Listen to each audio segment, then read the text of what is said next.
ओम नमो भगवते वासुदेवाय नमः। आप सभी को इंदिरा एकादशी की हार्दिक शुभकामनाएं। आज आप साल 2024 की पितरों को मुक्ति देने वाली पद्म पुराण की इंदिरा एकादशी व्रत की संपूर्ण कथा सुनेंगे।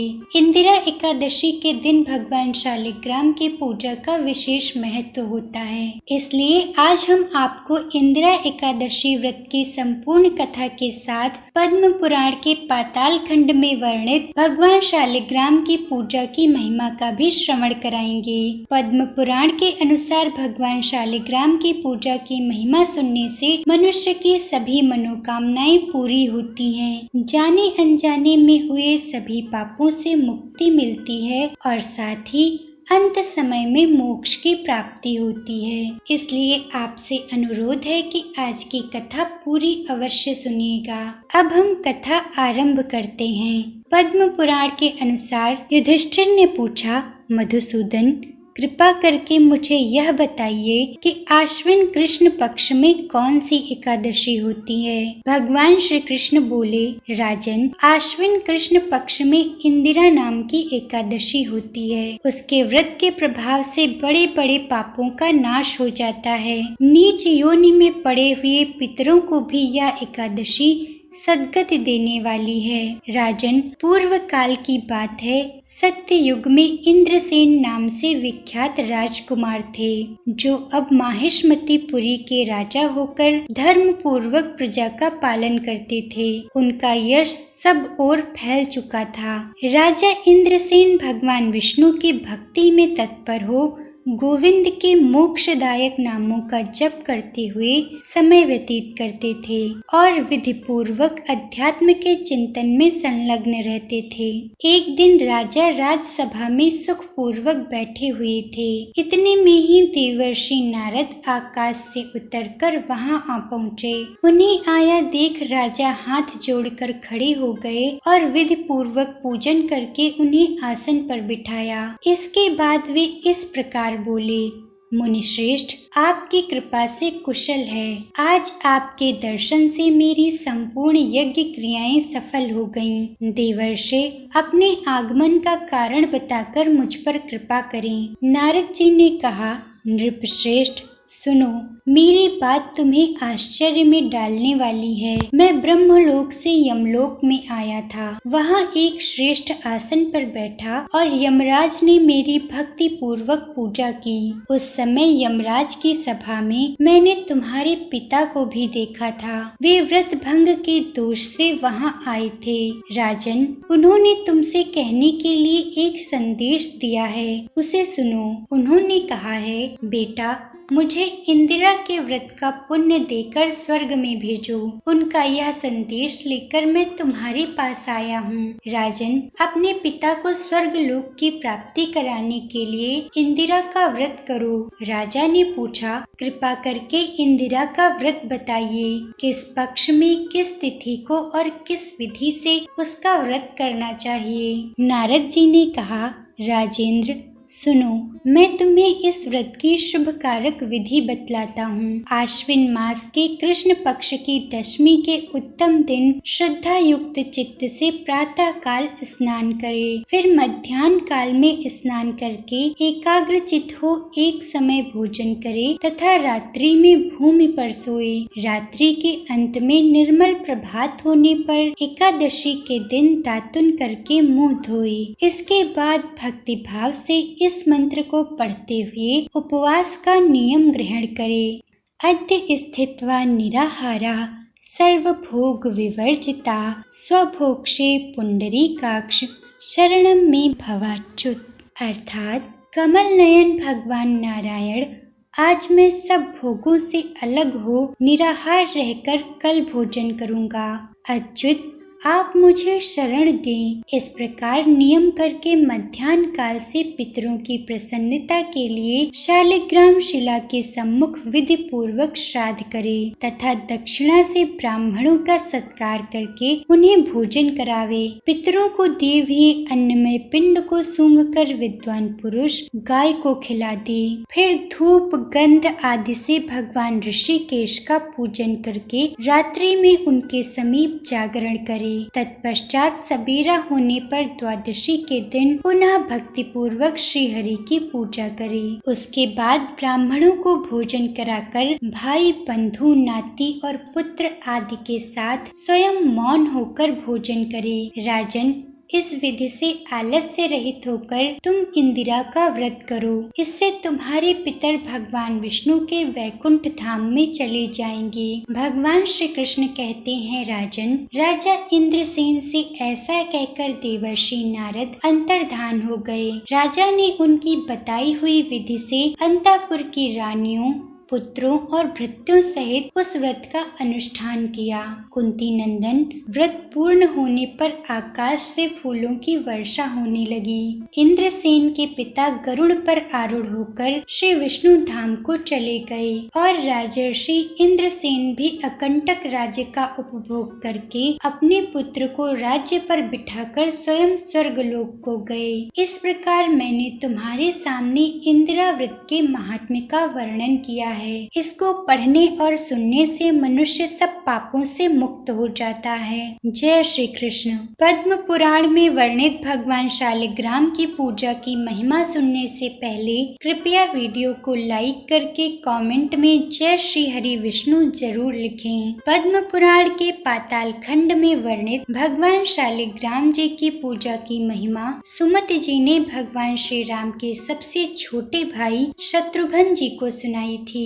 सुमति जी कहते हैं, पूर्व काल की बात है। धर्म शून्य मगध देश में एक पुलकस जाति का मनुष्य रहता था, जो लोगों में शबर के नाम से भी प्रसिद्ध था। सदा अनेकों जीव जंतुओं की हत्या करना और दूसरों का धन लूटना, यही उसका काम था।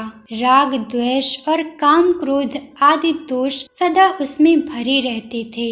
एक दिन वह व्याध समस्त प्राणियों को भय पहुंचाता हुआ घूम रहा था। उसके मन पर मोह छाया हुआ था, इसलिए वह इस बात को नहीं जानता था कि उसका काल समीप आ पहुंचा है। यमराज के भयंकर दूत हाथों में मुद्गर और पाश लिए वहां आ पहुंचे। उनके तांबे जैसे लाल लाल केश, बड़े बड़े नाखून और लंबी लंबी दाढ़ी थी। वे सभी काले कलूटे दिखाई देते थे तथा हाथों में लोहे की सांकलें लिए हुए थे। उन्हें देखते ही प्राणियों को मूर्छा आ जाती थी। वहां पहुंचकर वे कहने लगे, संपूर्ण जीवों को भय पहुंचाने वाले इस पापी को बांध लो। तदनंतर सब यमदूत उसे लोहे के पाश से बांधकर बोले, दुष्ट, दुरात्मा, तूने कभी मन से भी शुभ कर्म नहीं किए, इसलिए हम तुझे रौरव नरक में डालेंगे।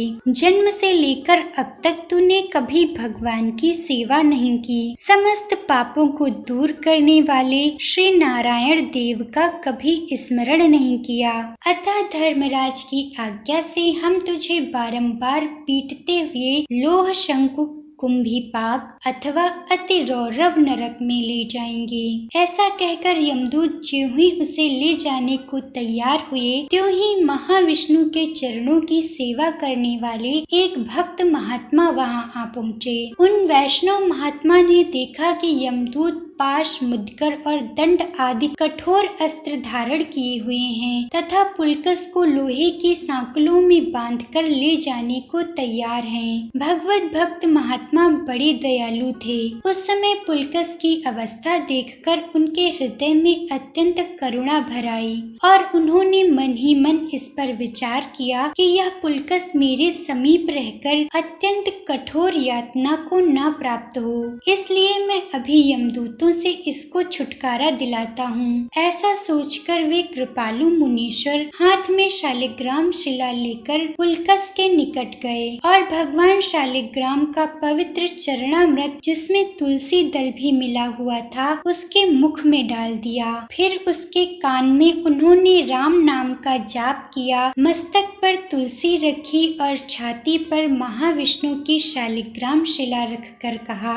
यातना देने वाले यमदूत यहाँ से चले जाएं। शालिग्राम शिला का स्पर्श इस पुलकस के महान पातक को भस्म कर डाले। वैष्णव महात्मा के ऐसा कहते ही भगवान विष्णु के दूत जिनका स्वरूप बड़ा अद्भुत था, उस पुलकस के निकट आ पहुँचे। शालिग्राम की शिला के स्पर्श से उसके सारे पाप नष्ट हो गए थे। वे पार्षद पीताम्बर धारण किए हुए शंख, चक्र, गदा और पद्म से सुशोभित हो रहे थे। उन्होंने आते ही उस दुस्साह लोह पाश से पुलकस को मुक्त कर दिया। उस महापापी को छुटकारा दिलाने के बाद वे यमदूतों से बोले, तुम लोग किसकी आज्ञा का पालन करने वाले हो जो इस प्रकार अधर्म कर रहे हो? यह पुलकस तो वैष्णव है, इसने पूजनीय देह धारण कर रखा है, फिर किस लिए तुमने इसे बंधन में डाला था? उनकी बात सुनकर यमदूत बोले, यह पापी है। हम लोग धर्मराज की आज्ञा से इसे ले जाने को तैयार हुए हैं। इसने कभी मन से भी किसी प्राणी का उपकार नहीं किया है। इसने जीव हिंसा जैसे बड़े बड़े पाप किए हैं। तीर्थ यात्रियों को तो इसने अनेकों बार लूटा है। यह सदा पराई स्त्रियों का सतीत्व नष्ट करने में ही लगा रहता था। सभी तरह के पाप इसने किए हैं। अतः हम लोग इस पापी को ले जाने के उद्देश्य से ही यहाँ उपस्थित हुए हैं। आप लोगों ने सहसा आकर क्यों इसे बंधन से मुक्त कर दिया? विष्णु दूत बोले, यमदूतों, ब्रह्म हत्या आदि का पाप हो या करोड़ों प्राणियों के वध करने वाला, शालिग्राम शिला का स्पर्श सबको क्षण भर में जला डालता है। जिसके कानों में अकस्मात भी राम नाम पड़ जाता है, उसके सारे पापों को वह उसी प्रकार भस्म कर डालता है जैसे आग की चिंगारी रुई को। जिसके मस्तक पर तुलसी, छाती पर शालिग्राम की मनोहर शिला तथा मुख या कान में राम नाम हो, वह तत्काल मुक्त हो जाता है। इस पुलकस के मस्तक पर भी पहले से ही तुलसी रखी हुई है। इसकी छाती पर शालिग्राम की शिला है तथा अभी तुरंत ही इसको श्री राम का नाम भी सुनाया गया है। अतः इसके पापों का समूह दग्ध हो गया है और अब इसका शरीर पवित्र हो चुका है। तुम लोगों को शालिग्राम शिला की महिमा का ठीक ठीक ज्ञान नहीं है। यह दर्शन, स्पर्श अथवा पूजन करने पर तत्काल ही सारे पापों को हर लेती है। इतना कहकर भगवान विष्णु के पार्षद चुप हो गए। यमदूतों ने लौटकर यह अद्भुत घटना धर्मराज को सुनाई तथा श्री रघुनाथ जी के भजन में लगे रहने वाले वे वैष्णव महात्मा भी यह सोचकर कि यह यमराज के पाश से मुक्त हो गया, अब परम पद को प्राप्त होगा, बहुत प्रसन्न हुए। इसी समय देवलोक से बड़ा ही मनोहर, अत्यंत अद्भुत और उज्जवल विमान आया तथा वह पुलकस उस पर आरूढ़ हो बड़े बड़े पुण्यवानों द्वारा सेवित स्वर्ग लोक को चला गया।